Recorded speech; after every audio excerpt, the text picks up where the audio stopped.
দুই ধরনের বাবা মা কিয়ামতে আসামি হয়ে যাবে সন্তানের কারণে। এমন দুই শ্রেণীর বাবা মা আছে, এক পা তারা কিয়ামতের দিন নড়াতে পারবে না সন্তানের কারণে। এটা কিন্তু গুরুত্বপূর্ণ বিষয়। সন্তান এত বড় একটা নিয়ামতের নাম, এই সন্তানের জন্য কিয়ামতের দিন আসামি হবে বাবা মা।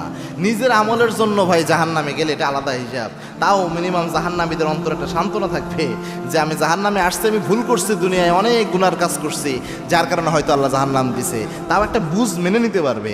কিন্তু আরেকজনের জন্য জাহান্নামে গেলে এর চেয়ে ভয়ানক কিছু হতে পারে না। এটা একে তো আযাব, জাহান্নামের ভয়ানক আযাব তো আছে, পাশাপাশি একটা আফসোসের বিষয় যে আমার আমলের জন্য না পারলে আমার সন্তানের কারণে আমার আজকে এই অবস্থা। মারাত্মক বিষয়।